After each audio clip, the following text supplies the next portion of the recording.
Hey everyone, so got this tractor in, and as soon as I started using the backhoe, one of the control valves for the hydraulic system started leaking. I called the dealership. They said that they looked it over, they saw some leaking, and they tried to find out where it was coming from, and they did find one area where there was a leak, and they fixed it. And so I don't know if maybe just with this being an older machine, when they fixed that part, the next weakest link downstream failed, which is likely what happened here. So I've already taken it apart. I wish I would have gotten a video of it in there, but there is a hydraulic valve body that sits here that basically runs all the hydraulics for this backhoe attachment here. So what we've done is basically just disconnected all of these hoses. There's 12 of them, and then an inlet and a return hose. Just held on by 4 bolts in there. It's very heavy.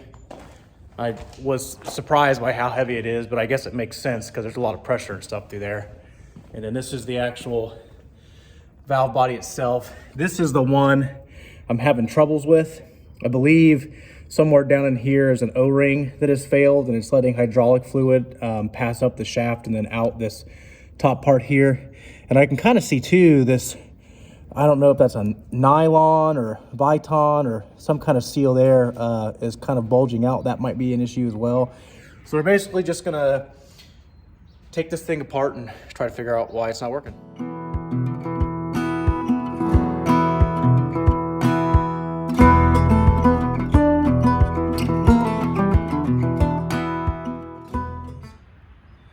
Holding us in place. Yeah, there we go. Oh boy. So there she is, the O-ring that failed. There it is. I knew it. It's pinched and it's cut right there. I don't know if you guys can see this or not, but you can see right there the O-ring where it's failed. So what I minded up doing, honestly, while I've got this out, what I honestly ought to do is just pull all these control rods and replace all the O-rings in them. I don't know when the last time that was done, and this O-ring is in pretty bad shape. You can feel it's very brittle. I mean, it just pulls apart. It's like putty. I mean, look at this. Just pulls apart like putty. So that tells me that if this one is in that shape, the rest of them probably are as well. So that's probably what I'll do. I'll run down to the store today. Man, try to grab some kind of O-ring pack if they've got it, and then just come back here and swap out these O-rings, and hopefully that solves the problem. So, all right, well, I'll head down to the store and we'll be back. All right, so I ran down to the store and bought a bunch of O-rings I think are the right size. Unfortunately, they didn't have like packs of different sizes, so I got one closest to the size it looked like, and by golly, it looks like that's going to be it. So that one up here at the top looks like it's a good fit. The only thing I'm not sure about is where on this guy these O-rings go.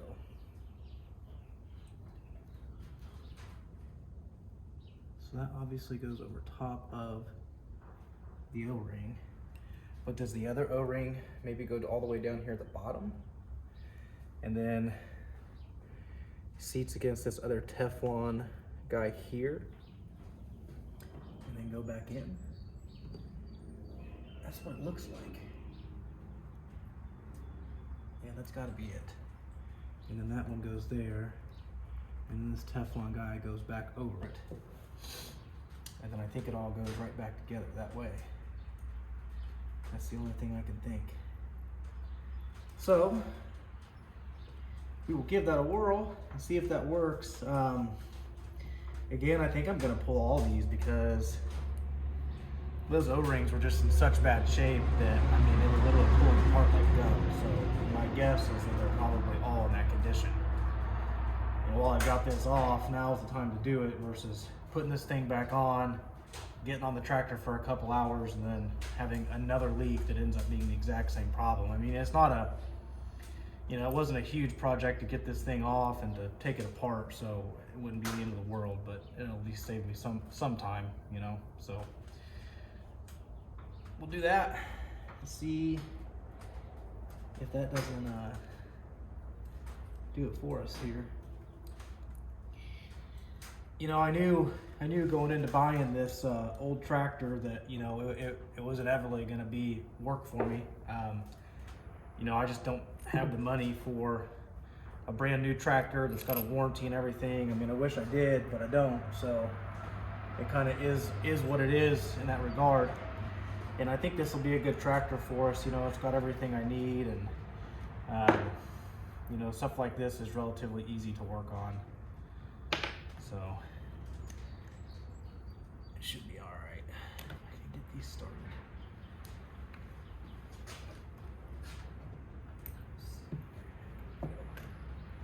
There we go.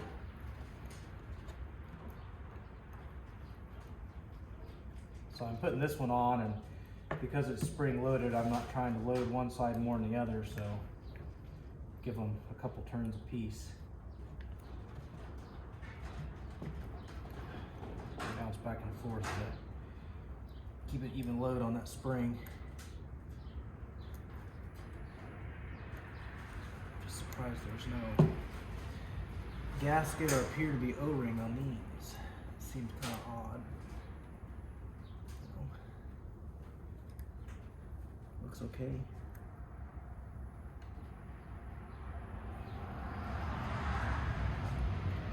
All right, well.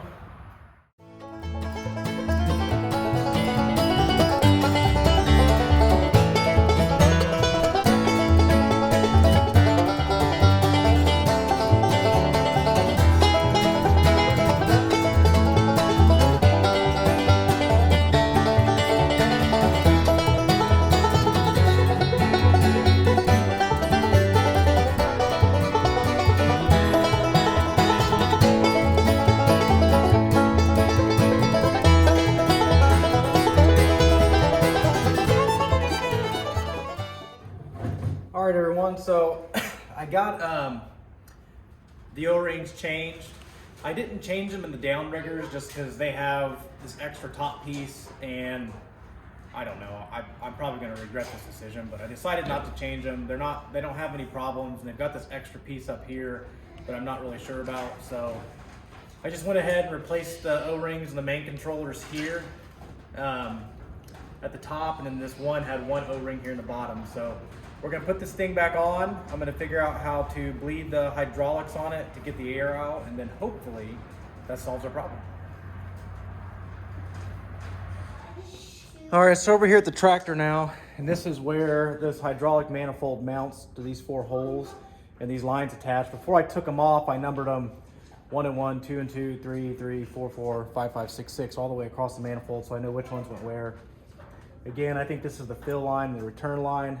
So I'll probably put it on, attach everything, and then as far as bleeding it goes, my initial thoughts would be to bleed it from,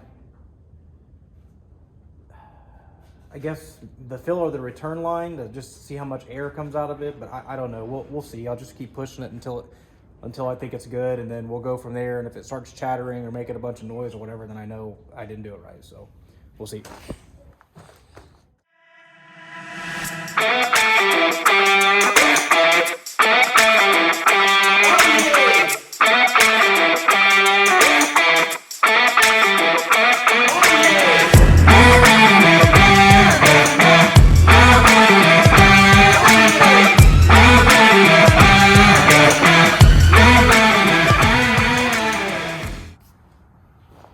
All right, so I got it repaired, got all the lines back on. So what I think I'm gonna do at this point is crack the lid for the hydraulic reservoir, and then turn the tractor on and just actuate it, and hopefully that air will push up through the cap, and maybe try to bleed it that way. So we'll see what happens here.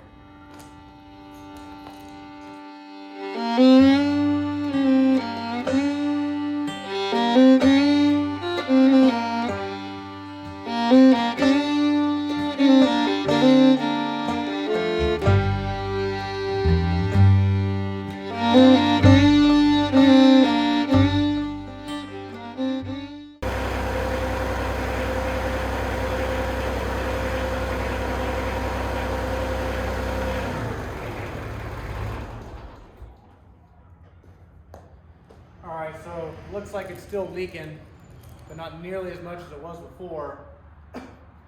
So the only thing I can think is that those O-rings I bought were maybe too thin and they weren't fat enough, because they did look to be a little bit thinner than the old ones, but I couldn't tell if that's just because they were old and swollen or what. So it's still leaking. Probably have to take that whole thing apart again and try something new. I'm not sure at this point, so we'll keep going.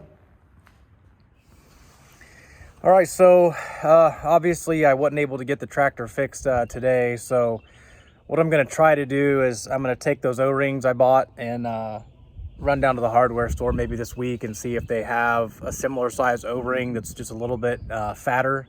I think that hopefully will see it a little bit better. I did notice when I put those O-rings in and then I put like those nitrile white seals over it, they did recess a little bit, and I think they're supposed to be flush with that valve body, and then the other piece for the actuator arms goes on top.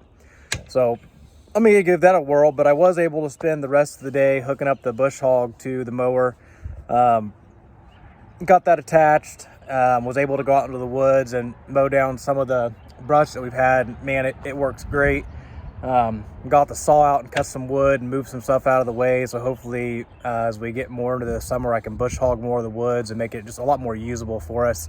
It's always just been really overgrown and we haven't been able to use it since we've pretty much lived here. So this will be a big change for us, hopefully being able to mow this down and kind of use this woods more to the purposes that you know, we kind of bought the property for. So I'm not going to give up, keep going at it. Hopefully get these new O-rings in, get those thrown in that backhoe, and then once the backhoe's running, I mean, there's a number of projects around here I can do with that. So I'll keep you guys posted and probably make a video the next time I get a chance to take a look at that backhoe and get to working on it.